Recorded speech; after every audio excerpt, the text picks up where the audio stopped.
सभी साधर्मियों को सदृजय जनेन्द्र। आइए आज के हम इष्टोपदेश की कक्षा प्रारंभ करते हैं। पिछली कक्षा में आचार्य भगवान पूज्यपाद स्वामी जी ने बताया था कि हमारी स्वयं की आत्मा ही स्वयं का सबसे बड़ा गुरु है। स्वस्मिन् सद्विलासित्वात् दभीष्ट ज्ञापकत्वता स्वयं हित प्रयोग कृत्वा दात्मैव गुरुरात्मना। आचार्य भगवान ने बताया था कि यह जो आत्मा है वह स्वयं का हित चाहने वाली होने से और स्वयं आत्मा के द्वारा ही आत्मज्ञान प्रकट करने से आत्मा ही आत्मा का गुरु होता है। इस प्रकार से आचार्य भगवान ने पिछली कारिका में हमें बताया था कि हमारी स्वयं की निजात्मा ही स्वयं का गुरु है। आइए आज की कारिका में आचार्य भगवान क्या बता रहे हैं इसको हम समझने का प्रयास करते हैं। दोनों हाथों को जोड़ेंगे और कारिका का उच्चारण करेंगे। नाज्ञो विज्ञत्वमायाति विज्ञो नाज्ञत्वमृक्षति निमित्तमात्रमन्यस्तु गतिर्धर्मास्ति कायवत् गतिर्धर्मास्ति कायवत्। आइए एक एक शब्द से अर्थ को लगाते हैं। यहाँ पर इस कारिका में आचार्य भगवान बताना चाह रहे हैं कि निमित्त मात्र सहायक है, कि जो निमित्त है वह मात्र सहायक हो सकता है किसी भी जीव को, वह केवल साधन है।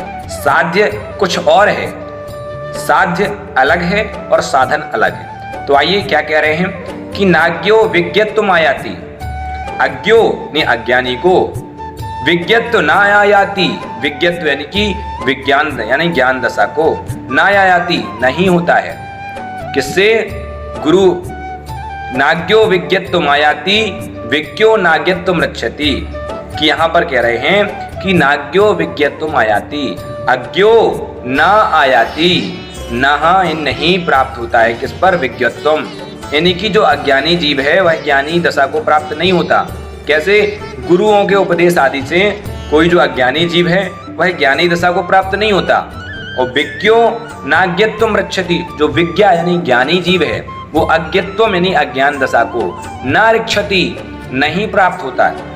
जो ज्ञानी जीव है वो अज्ञान दशा को प्राप्त नहीं होता और जो अज्ञानी है वह ज्ञान दशा को प्राप्त नहीं होता है और ज्ञानी अज्ञान दशा को प्राप्त नहीं होता है। कैसे, गुरु आदि के उपदेश के द्वारा। जो गुरु आदि जो हमें अध्यापक आदि जो पढ़ाते हैं उससे कोई ज्ञानी या अज्ञानी नहीं बनता यदि उसमें स्वयं की योग्यता ना हो। ये तो केवल कैसे हैं, निमित्त मात्र मन्यस्तु, निमित्त यानी निमित्त मात्र हैं, निमित्त मात्र हैं, अन्यस्तु यानी कि अन्य अध्यापक गुरु आदि हैं। जो भी गुरु आदि हैं, शास्त्र आदि जिनको हम पढ़ते हैं वो केवल क्या है, निमित्त मात्र हैं, वह साधन है, साध्य हमारी स्वयं की आत्मा ही है। तो क्या कह रहे हैं कि निमित्त मात्र मन्यस्तु, ये निमित्त मात्र हैं जो अन्य प्रकार से अध्यापक आदि हैं। कैसे, गतिर धर्मास्ति कायवत, जैसे चलने में, गति यानी चलने में, धर्मास्ति कायवत, धर्मास्तिकाय के समान या धर्मास्तिकाय की तरह। जैसे धर्मास्तिकाय जीव और पुद्गल को, चलते हुए जीव और पुद्गल को चलने में सहायक होता है। उसी प्रकार यहाँ पर कह रहे हैं आचार्य भगवान कि जो गुरु आदि हैं, जो शास्त्र आदि हैं, वह कैसे हैं, वह केवल निमित्त मात्र हैं, वह केवल आपके निमित्त हैं। यदि आपके अंदर उपादान शक्ति नहीं है तो आप ज्ञानी नहीं बन सकते हैं। तो क्या करना है कि जिसकी जितनी उपादान शक्ति, जिसकी जितनी योग्यता होती है वह उतना ही ग्रहण कर पाता है। जो बाहर के जो हमारे आडंबर हैं वह क्या है, केवल साधन है। हम एक प्रकार से देखें, मंदिर क्यों जाते हैं, तो केवल मंदिर जाने के लिए हम मंदिर नहीं जाते हैं, मंदिर एक साधन है। तो मंदिर जाकर के हम स्वयं का चिंतन करें, हम भगवान की जब आत्मा भगवान की जिनबिंब को देखें तो जिनबिंब को देखने के बाद हम स्वयं की आत्मा पर दृष्टिपात करें, हम स्वयं की आत्मा का चिंतन करें कि आपके जैसे ही हमारी आत्मा है। तो हमें प्रतिमा का दर्शन कैसे करना है, दर्पणवत, कि भगवान आपकी जैसी मुद्रा है वैसी मुद्रा मुझे कब प्राप्त होगी, या मेरी भी वही दशा है, मेरा वास्तविक स्वभाव भी आपके जैसा है, आपके जैसे हम वास्तविक दशा को कब प्राप्त करेंगे। तो जो मंदिर है वह साधन है, किसके लिए, साध्य की प्राप्ति के लिए। तो हमें साध्य की प्राप्ति करना है तो साधन का आलम्बन तो लेना पड़ेगा, लेकिन साधन में अटकना नहीं है। तो वही कह रहे हैं कि जो गुरु आदि हैं इनका आलम्बन तो लें, लेकिन गुरु आदि हमें ज्ञानी बना देंगे, अज्ञानी बना देंगे, ये भाव नहीं है। क्योंकि गुरु ना तो ज्ञानी बनाता है ना तो अज्ञानी बनाता है। जिस व्यक्ति में जितनी उपादान शक्ति होती है, जिसमें जितनी योग्यता होती है, वह उतना ग्रहण कर लेता है। 5 चीजें होती हैं, 5 समवाय होते हैं, उनकी अपने अपने स्थान पर अपनी अपनी योग्यता है। तो आइए आज हम 5 समवाय को समझते हैं। सबसे पहले पुरुषार्थ, आप नोट कर लीजिए।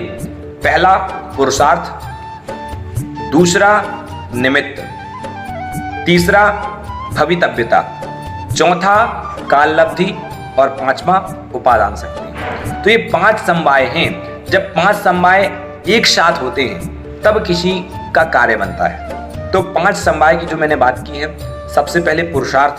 तो पुरुषार्थ हमारे हाथ में है, पुरुषार्थ हम कर सकते हैं, लेकिन जो होनी है वो हमारे हाथ में नहीं है। हमारे अंदर या हमारे पास केवल पुरुषार्थ है। हमारे पास उपादान शक्ति होगी, हमारे पास उसकी उपादान शक्ति है तो हमें वैसे निमित्त मिलेंगे, और जैसे निमित्त मिलेंगे काललब्धि होगी तो हमारे कार्य की सिद्धि होगी। केवल निमित्त मात्र मिलने से कार्य की सिद्धि नहीं होगी, या केवल उपादान शक्ति होने मात्र से भी कार्य की सिद्धि नहीं होगी, क्योंकि दोनों की ये 5 जो समवाय हैं, इन 5 का मिलना बहुत आवश्यक है। हमने पहली याद कीजिए, हमने दूसरी कारिका में पढ़ा था कि योग्योपादान योगेन दृष्टः स्वर्णता मथा द्रव्यादि स्वादि संपत्ता वात मनोप्यात्मता मथा।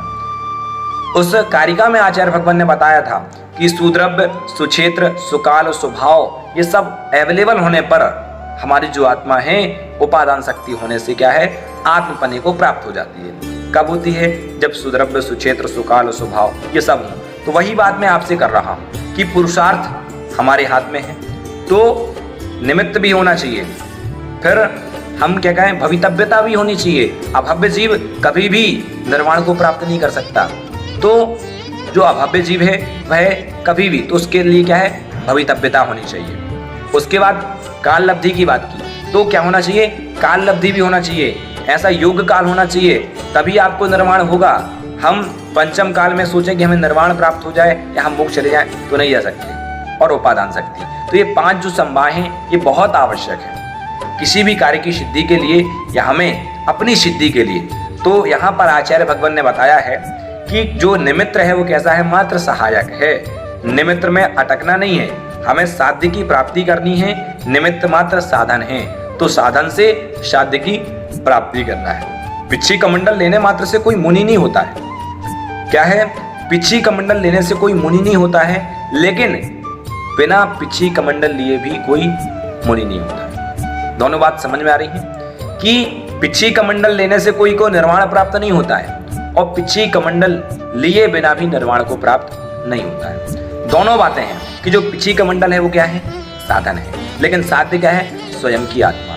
तो आज हमें ये समझना बहुत आवश्यक है कि जो निमित्त है, नाज्ञो विज्ञत मायाति, जो अज्ञानी है उसको विज्ञ नहीं बनाया सकता है, और जो विज्ञ है, जो ज्ञानी है, उसको अज्ञानी नहीं बनाया सकता है। ये केवल जो अन्य प्रकार से अध्यापक आदि हैं, वो गुरु आदि जो हैं, वो क्या हैं, निमित्त मात्र हैं। और जिस प्रकार से चलते हुए जीव और पुद्गल को धर्म द्रव्य सहायक होता है, उसी प्रकार निमित्त मात्र सहायक होता है। हमें क्या करना है, निमित्त तो हमारे लिए सहायक है, लेकिन हमारा साध्य क्या है, स्वयं की आत्मा। तो इस प्रकार से आचार्य भगवान ने बताया। अगली कारिका में आचार्य भगवान क्या बताएंगे वो अगली कारिका के माध्यम से समझेंगे। तब तक के लिए सभी लोगों को सादर जय।